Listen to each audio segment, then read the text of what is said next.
Hello बच्चों, तुम लोग को आज पढ़ाते हैं क्लास 10th केमिस्ट्री, जिसमें तीसरा chapter metals and non metal के बारे में।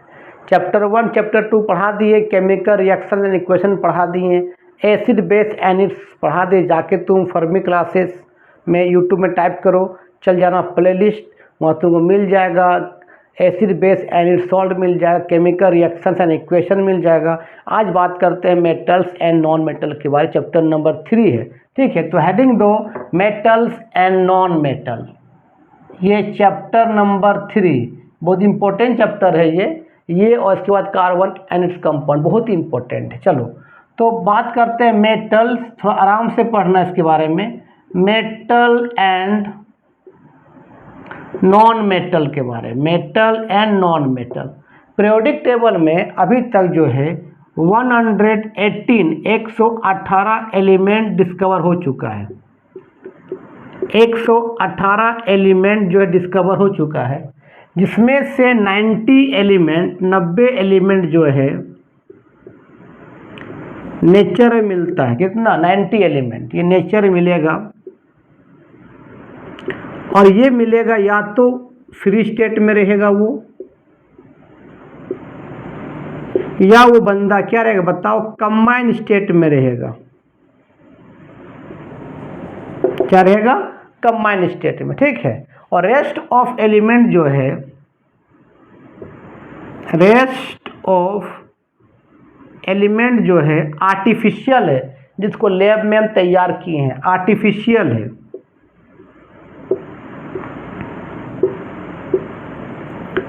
आर्टिफिशियल एलिमेंट है जिसको हम लैब में क्या किए, तैयार किए। ठीक है, और सुनना, जो पीरियोडिक टेबल में मैक्सिमम जो है आपका एलिमेंट में मैक्सिमम जो है, मैक्सिमम आपका क्या बताओ, मेटल।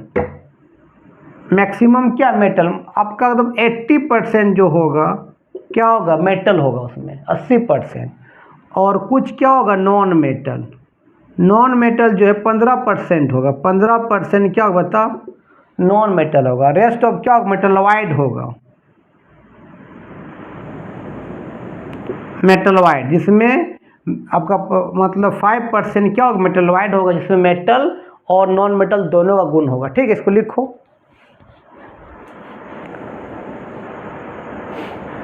ठीक है, अब बात करते हैं पहले मेटल का फिजिकल प्रॉपर्टीज के बारे में। क्लास 7-8 में पढ़ाई होगा मेटल का फिजिकल प्रॉपर्टीज के बारे में। उसको थोड़ा सा क्या करते हैं, रिमाइंड कर देते हैं, है ना। इस बुक से भी थोड़ा सा तुम लोग पढ़ लेना। ठीक है, चलो तो मैंने उसका केमिकल प्रॉपर्टी, लेकिन फिजिकल प्रॉपर्टी थोड़ा सा कुछ बता देते हैं, उसके बाद केमिकल प्रॉपर्टीज बतेबे करेंगे। ठीक है, चलो तो सबसे पहले हेडिंग दो फिजिकल प्रॉपर्टीज ऑफ मेटल के बारे में। मेटल के बारे में बताएं, उसके बाद नॉन मेटल के बारे में। फर्स्ट वीडियो मेटल के बारे में, सेकेंड वीडियो में नॉन मेटल के बारे में बताएंगे। ठीक है, चलो तो हेडिंग दो फिजिकल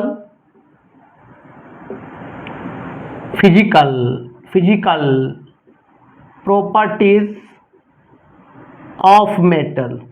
मेटल के फिजिकल प्रॉपर्टीज के बारे में पहले बात करते हैं। इसका फिजिकल स्टेट,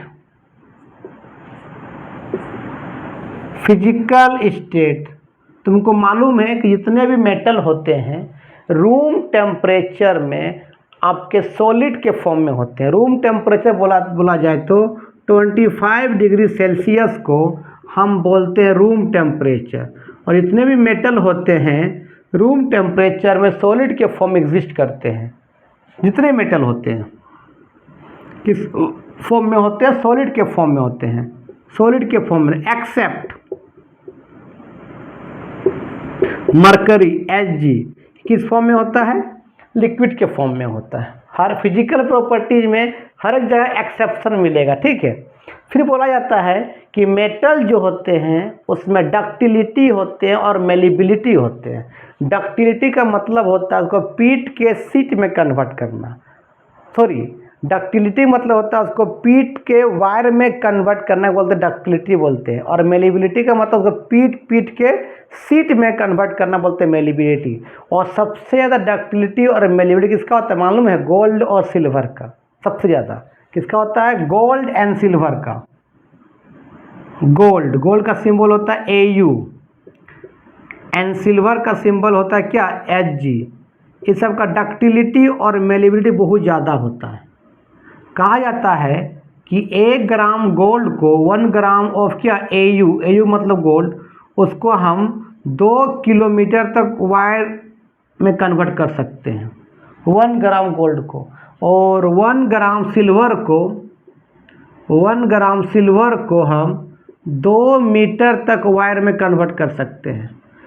डक्टिलिटी मेलेबिलिटी सबसे ज़्यादा किसका होता है, सिल्वर और गोल्ड का, ठीक है। और उसकी कॉपर का भी होता है, एल्युमिनियम का भी होता है, लेकिन ये सब का बहुत ही ज़्यादा होता है।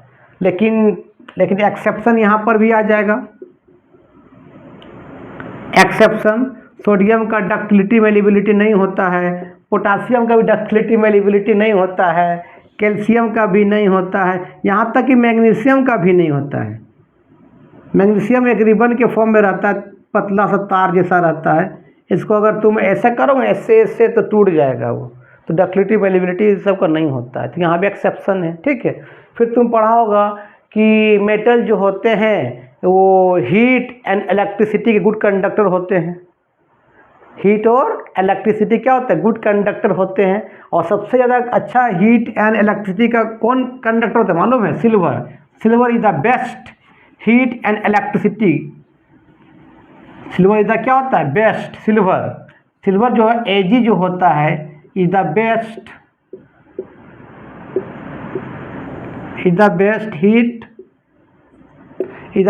Heat and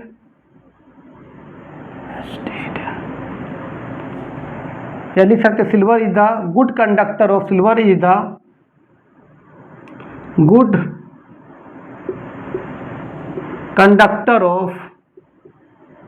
heat and electricity. Silver is the क्या, गुड क्या है, silver is the good conductor of heat and electricity होता है। सिल्वर भी होते हैं, आपका कॉपर भी होते हैं, आपका आयरन भी होते हैं, लेकिन वहाँ पर सिल्वर क्या सबसे अच्छा है। यहाँ पर भी तुमको एक्सेप्शन मिलने को मिल जाएगा, यहाँ पर एक्सेप्शन तुमको मिल जाएगा कि भाई सोडियम का नहीं होता है, पोटासियम का नहीं होता है, सर सोडियम का नहीं होता है, सर कैल्शियम का नहीं होता है, सर मैग्नीशियम का नहीं होता है। तो यहाँ भी एक्सेप्शन होता है। ऑब्जेक्टिव में आ सकता है कौन ऐसा मेटल है जिसका हीट और माने कौन ऐसा मेटल है जो गुड कंडक्टर हो किसका, हीट और इलेक्ट्रिसिटी का, तो बोल देना कौन है, सिल्वर है सर। अगर सिल्वर का तुम तार लगाओगे ना तो उसमें रेजिस्टेंस कम होगा, पूरा हीट क्या माने करंट क्या करे, कंडक्ट करेगा, लेकिन चोर लोग क्या कर, सिल्वर काट लेगा चांदी को। इसलिए हम लोग क्या करते हैं, कॉपर लगाते हैं या एल्युमिनियम लगाते हैं या तो लोहा लगा देते हैं।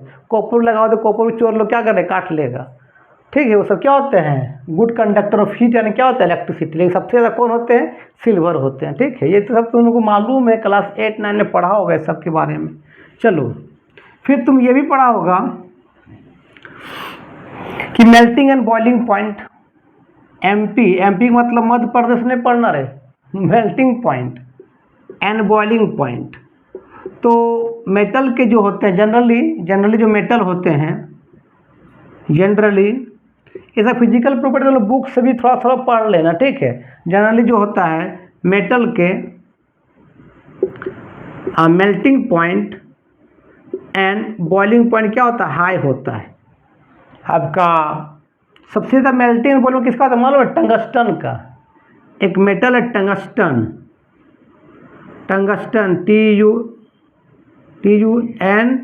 TUNGSTN, थोड़ा स्पेलिंग देख लेना इसको, टंगस्टन। इसका सिंबल होता है W। इसका मेल्टिंग पॉइंट बॉइलिंग पॉइंट बहुत ज़्यादा होता है। मैक्सिमम मेटल का मेल्टिंग पॉइंट को ज़्यादा होता है, क्यों, वो उसके बीच एटम के बीच क्या होता है, force of attraction, FOA, force of attraction बहुत ज़्यादा होता है।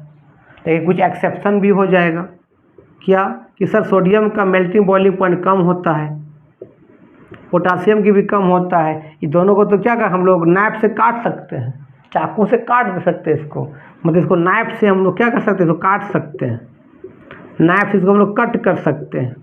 कैल्शियम का भी मेल्टिंग बॉइलिंग पॉइंट कम होता है, मैग्नीशियम का भी मेल्टिंग बॉइलिंग पॉइंट कम होता है। तो एक्सेप्शन यहाँ मिलेगा ही मिलेगा, ठीक है।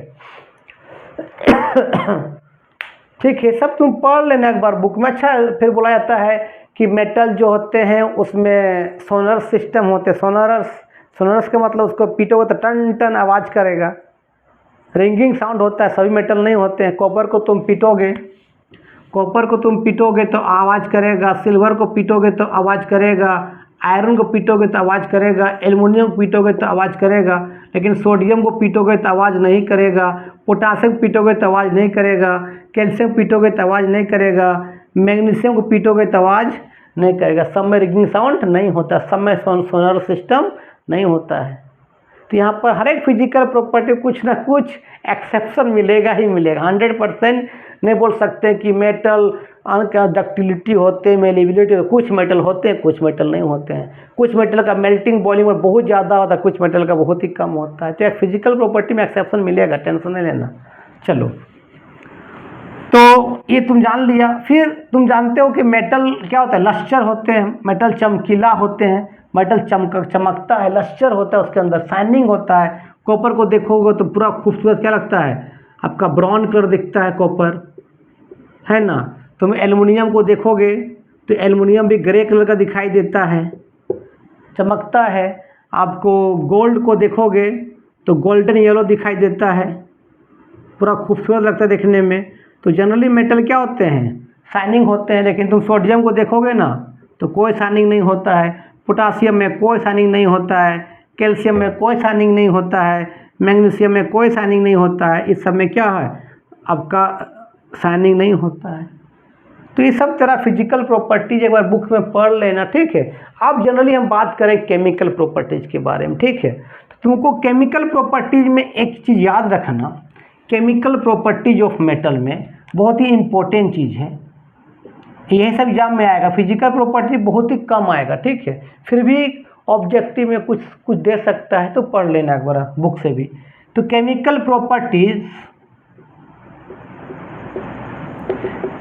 प्रॉपर्टीज ऑफ मेटल में याद रखना, ऑल मेटल्स जो होता है they have tendency to lose of their valence electron. जितने भी मेटल होते हैं अपना वायलेंस इलेक्ट्रॉन को लूज करते हैं और सॉलिड्स क्या बन जाता है, एक्वस बन जाता है। कोई भी मेटल जब अपना वायलेंस इलेक्ट्रॉन को लूज करेगा ना तो सॉलिड्स क्या बन जाएगा, एक्वस में कन्वर्ट हो जाएगा। जैसे मान लें सोडियम का अभी किस फॉर्म में, सॉलिड के फॉर्म में है। इसका एटॉमिक नंबर कितना, 11 होता है। अभी कुछ नहीं, जिस पर चार्ज कितना है, 0 है। इसका क्या लिखोगे, 281 इसका वायलेंस इलेक्ट्रॉन है। तो अगर ये अपना एक वायलेंस इलेक्ट्रॉन को लूज करेगा तो क्या वजह बन जाएगा, Na+। जितना इलेक्ट्रॉन लूज करेगा उतना पॉजिटिव चार्ज उसका माथा में बढ़ जाएगा। और सोलिड्स क्या बन जाएगा, बता, एक्वस। एक लूज इलेक्ट्रॉन कर दिया, सोलिड्स क्या बन गया, एक्वस बन गया। ये सभी मेटल इस रूल को फॉलो करेगा। सभी मेटल अपना वायलेंस इलेक्ट्रॉन को लूज करके उसके अंदर इलेक्ट्रोपॉजिटिव का मतलब होता है उस पर चार्ज क्या, पॉजिटिव चार्ज हो।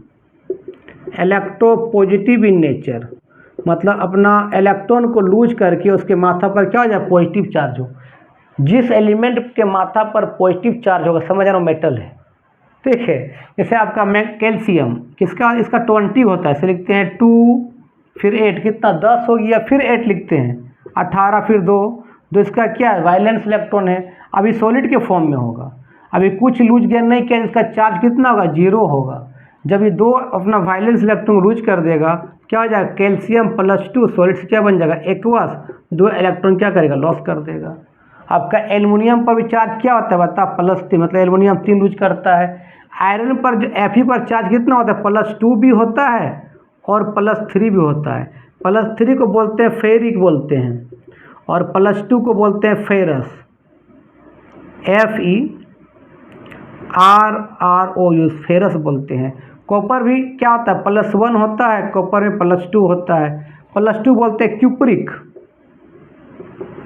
क्यूपरिक बोलते हैं और +1 को बोलते हैं क्यूपरस।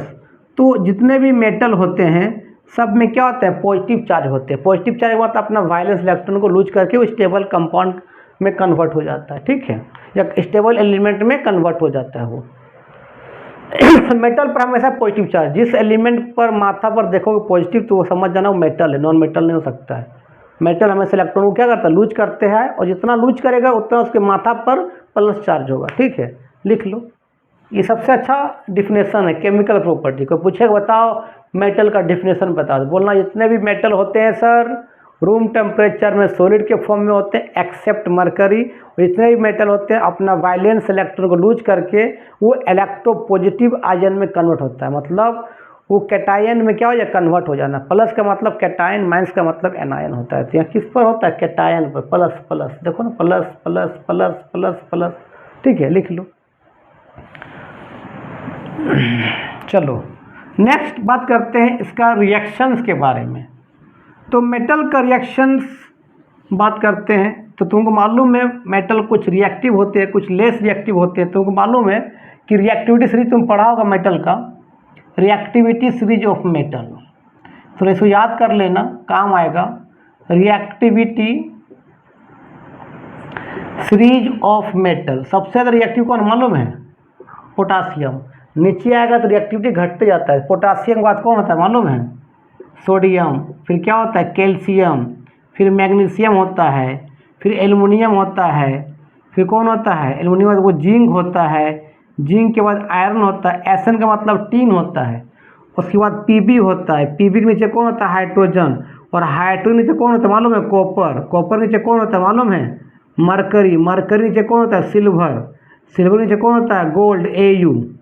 और एयू के नीचे कौन होता है, पीटी। जितना तुम ऊपर से नीचे आओगे उसका रिएक्टिविटी उतना घटते जाएगा। सबसे कम रिएक्टिव प्लेटिनम और सबसे ज़्यादा रिएक्टिव कौन होगा, पोटासियम।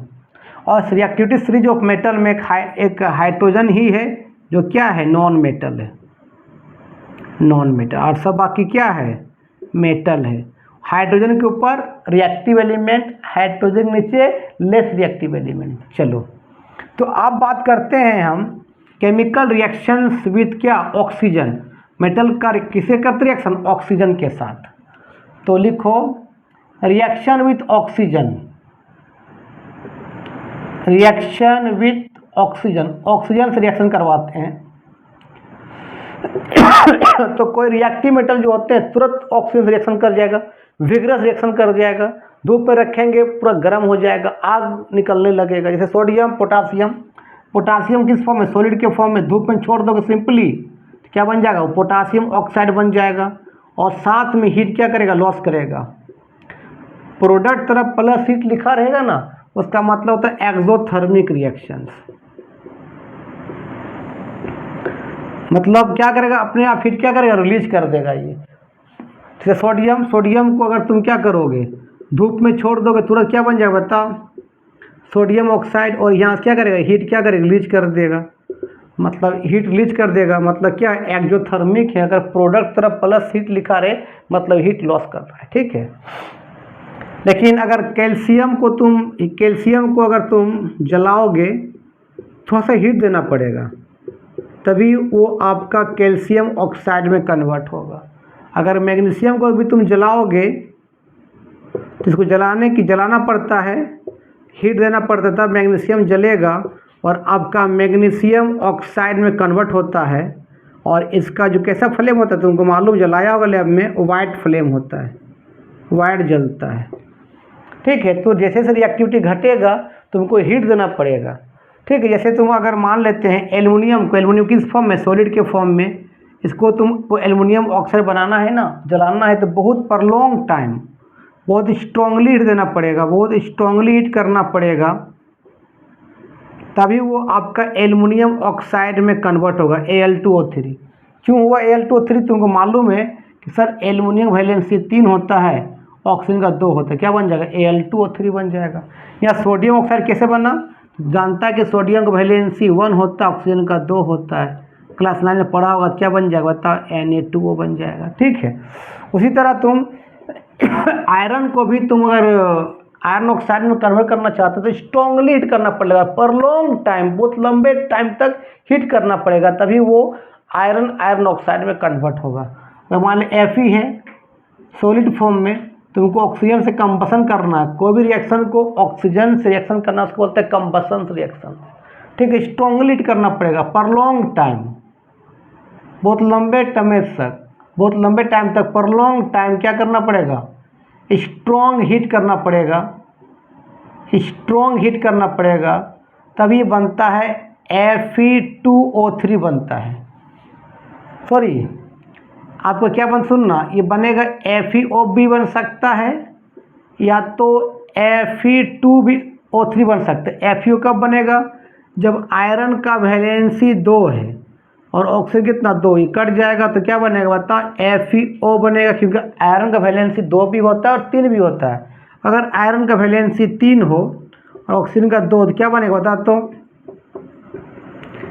Fe2O3 बनेगा। तो यहाँ मिक्सचर किसका बनेगा बताओ, दो तरह का ऑक्साइड बन सकता है, बताओ, FeO प्लस Fe2O3। यहाँ पर कितना चार्ज होगा, +3 आयरन का होगा, कितना होगा 2 होगा, तो ओवरऑल कितना बनेगा 2 और 1 कितना 3, तो Fe3 3 और O कितना Fe3O4 बनेगा, आयरन ऑक्साइड Fe3O4। मतलब वहाँ फेरस ऑक्साइड भी होगा और फेरिक ऑक्साइड भी होगा। +2 बोलते हैं फेरस और +3 को बोलते हैं क्या, फेरिक। तो फेरस ऑक्साइड और क्या होगा, फेरिक ऑक्साइड का मिक्सचर्स होगा जब आयरन को तुम क्या करोगे, हीट करोगे। लिखो। उसी तरह तुमको जिंक को भी अगर जिंक ऑक्साइड में कन्वर्ट करना पड़ेगा तो स्ट्रांगली हीट करना पड़ेगा, तभी आपका जिंक ऑक्साइड में क्या होगा, कन्वर्ट होगा। तो ये तेरा क्या था, रिएक्शन विथ ऑक्सीजन के साथ। अगर कोई भी मेटल को ऑक्सीजन के साथ रिएक्शन कर, उसको बोलते हैं कंबसन रिएक्शन। कोई मेटल जल्दी रिएक्शन कर जा रहा है रूम टेम्परेचर में, किसी को ऑक्सीजन जलने के लिए हीट देना पड़ रहा है, किसी को स्ट्रांगली हीट देना पड़ रहा है, तो ऐसा क्यों, ड्यू टू इट्स रिएक्टिविटी। और एक चीज याद रखना रे भाई, जितने भी मेटेलिक ऑक्साइड होते हैं ऑल आर बेसिक होते हैं, याद रखना। जितने भी मेटेलिक ऑक्साइड होते हैं जनरली, जितने भी मेटालिक ऑक्साइड होते हैं,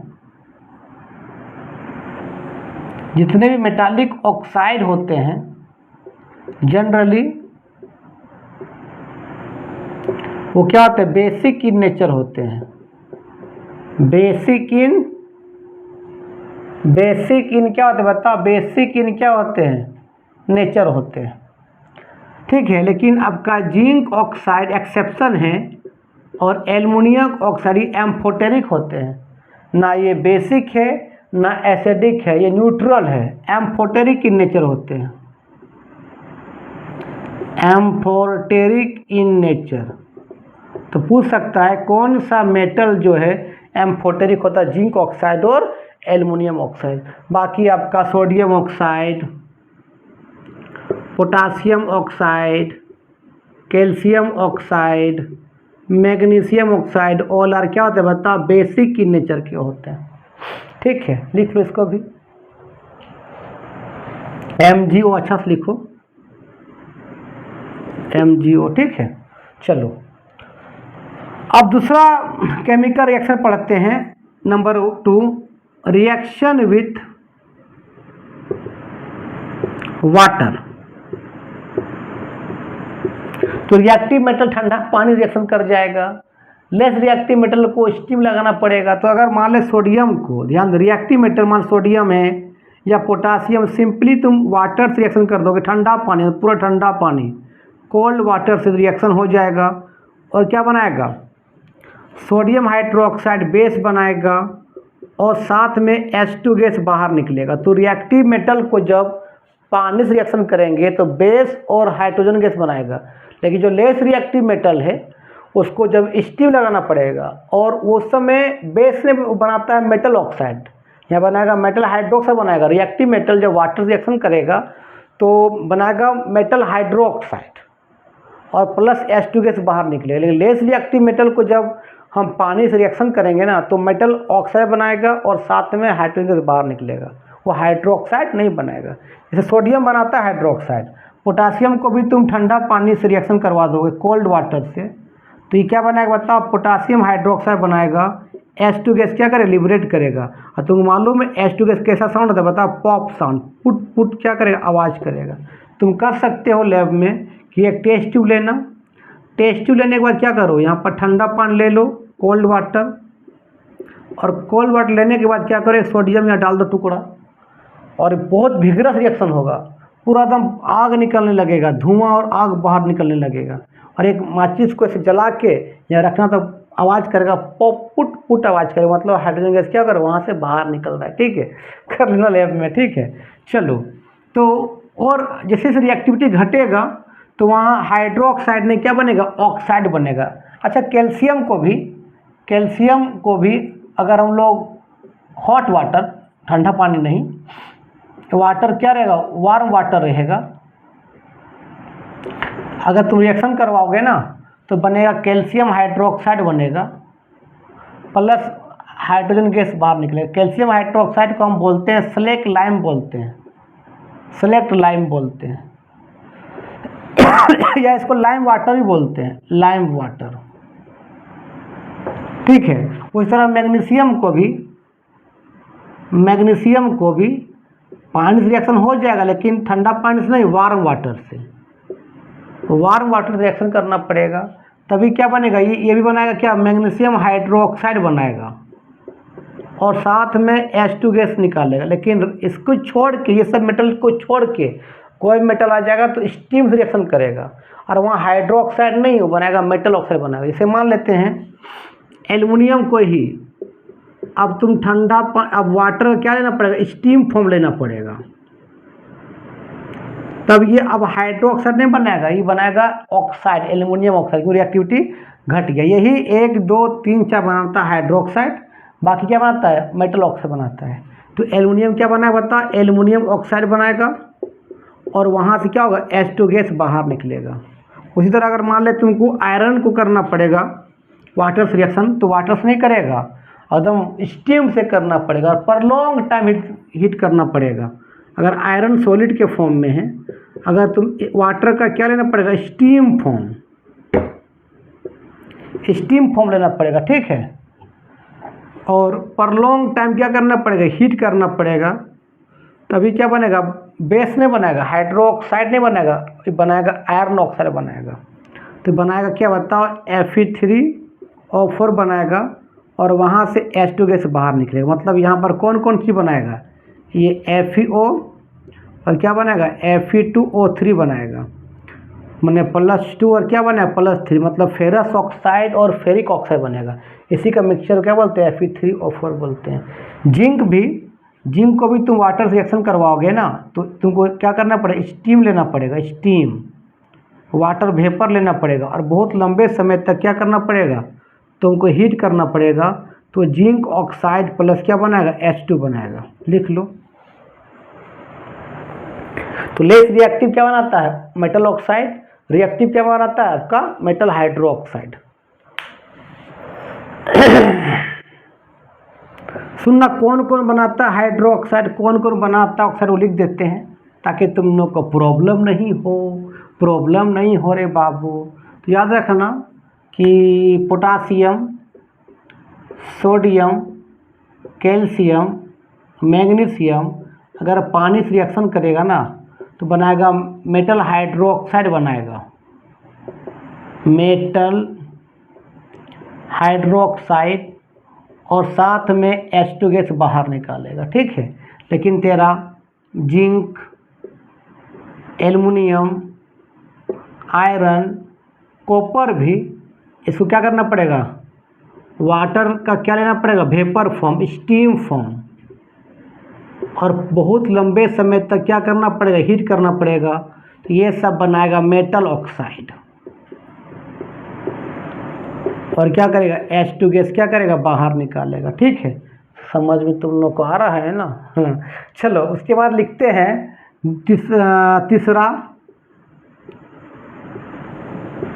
reaction with dilute acid. Reaction with dilute acid, dilute का मतलब क्या है, एसिड ज़्यादा, एसिड कम पानी ज़्यादा। तो याद रखना कौन सा एसिड रिएक्शन करेगा, तो जानता है तुम, हाइड्रोजन से जो ऊपर वाले एलिमेंट है वही एसिड से रिएक्शन करेगा, जो हाइड्रोजन से ऊपर वाले मेटल। यहाँ पर क्या होगा, नॉन मेटल डिस्प्लेसमेंट रिएक्शन होगा, क्योंकि रिएक्टिविटी सीरीज ऑफ मेटल में हाइड्रोजन एक ऐसा क्या है, बोलो ना यार, नॉन मेटल है। अगर मेटल नॉन मेटल को भगाएगा तो उसको बोलते हैं नॉन मेटल डिस्प्लेसमेंट रिएक्शन। अगर मेटल नॉन मेटल को भगाता है तो उसको बोलते हैं नॉन मेटल डिस्प्लेसमेंट रिएक्शन। तुमको पढ़ा होगा कि डिस्प्लेसमेंट रिएक्शन का मतलब क्या होता है कि कोई reactive metal sir less reactive क्या करता है, भगाता है फ्रॉम इट्स कंपाउंड से, तो उसको बोलते हैं डिस्प्लेसमेंट रिएक्शन। तो यहाँ पर तेरा क्या होता है, ये जो रिएक्शन होगा रे भाई ये होगा नॉन मेटल, यहाँ पर नॉन मेटल बोलो डिस्प्लेसमेंट रिएक्शन। कम से कम 7 से 10 वीडियो लगेगा मेटल्स एंड नॉन मेटल में, ठीक है।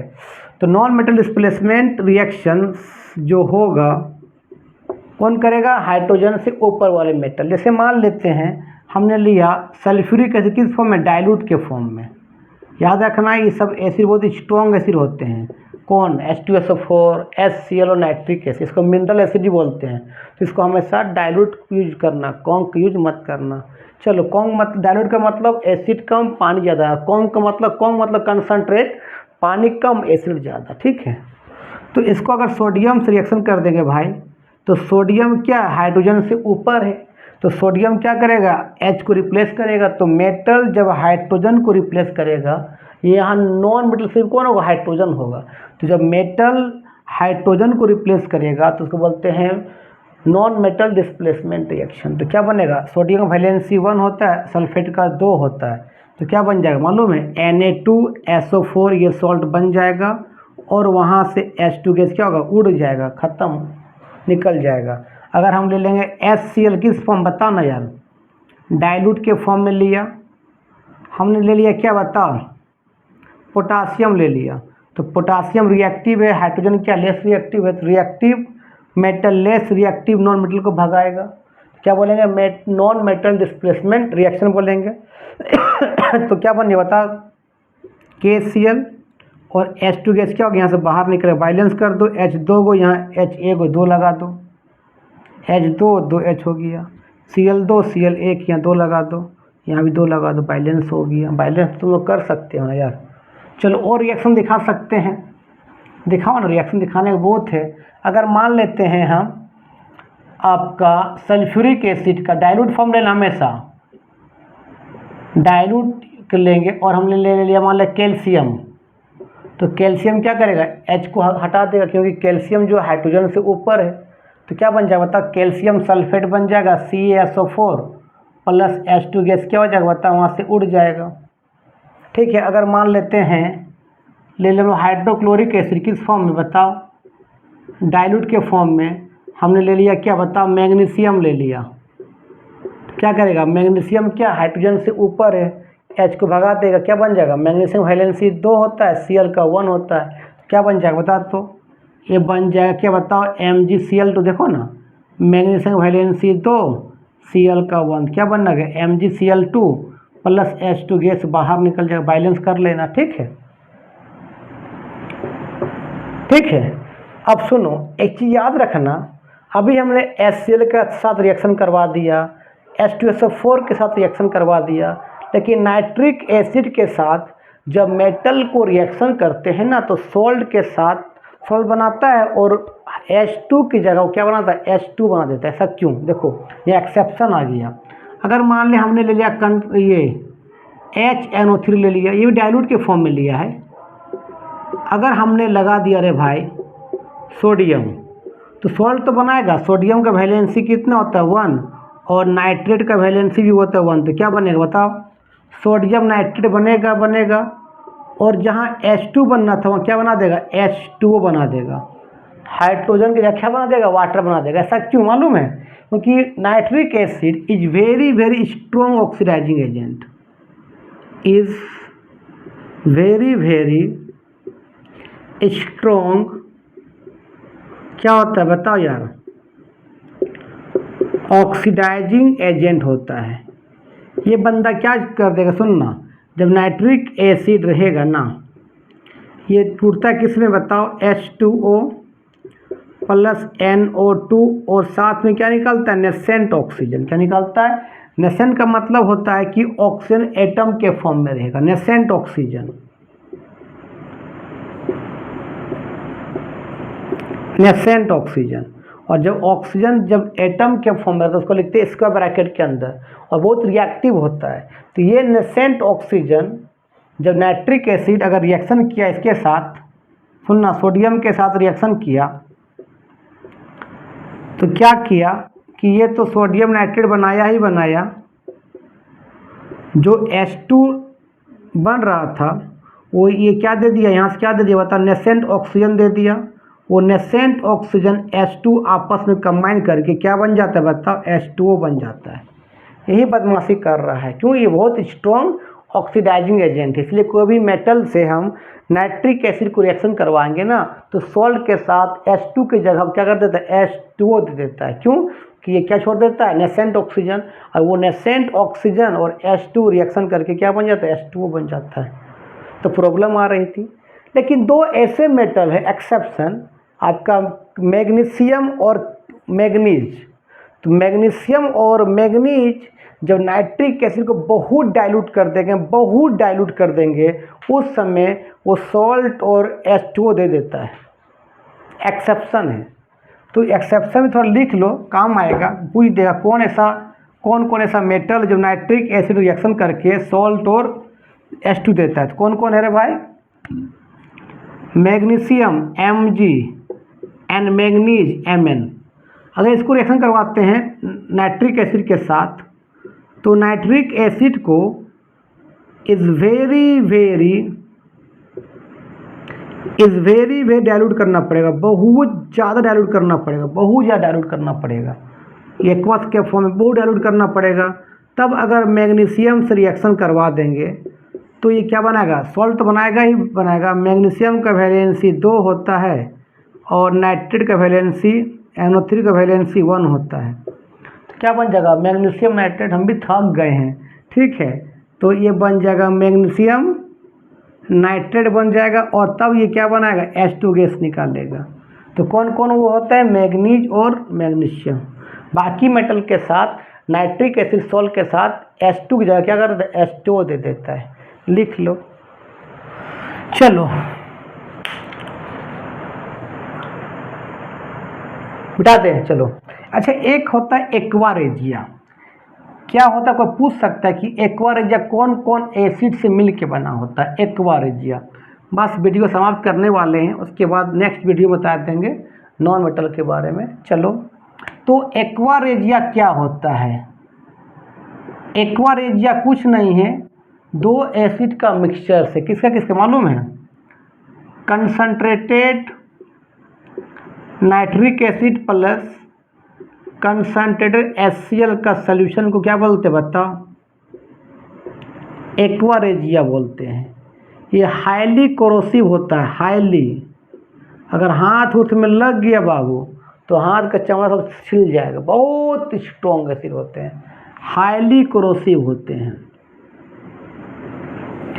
इसमें नाइट्रिक एसिड का 1 रेशियो और HCl कितना 3 रेशियो, मतलब नाइट्रिक एसिड का अगर 1 मोल लेंगे तो हाइड्रोक्लोरिक एसिड कितना मोल लेना पड़ेगा, 3 मोल लेना पड़ेगा, ठीक है। और इस एसिड में सोना चांदी आपका Au आपका Ag Pt भी घुल जाता है, सब इसमें घुल जाएगा, ये गायब हो जाएगा। ये एक्वा रेजिया है, लैब में तुम कर सकते हो, ये एक्वा रेजिया है। तो लैब में चांदी कहाँ पाएगा यार, बहुत महंगा है ना, इसको लैब में मत करना, ठीक है। ये एक्वा रेजिया है, एक्वा रेजिया। अगर तुम गोल्ड को डाल दोगे, ये गोल्ड है, तो गोल्ड क्या हो जाएगा, गायब हो जाएगा, सोल्यूशन में क्या हो जाएगा, घुल जाएगा। तो आज का वीडियो हम यही समाप्त करते हैं, ठीक है। नेक्स्ट वीडियो में बात कर देंगे नॉन मेटल के बारे में, उसके बाद बताएंगे आयनिक बॉन्ड क्या है, कोवलेंट बॉन्ड क्या है, उसके बाद मेटलर्जी के बारे में बात करेंगे, ठीक है, मिनरल और के बारे में। तब तक के लिए बाय बाय।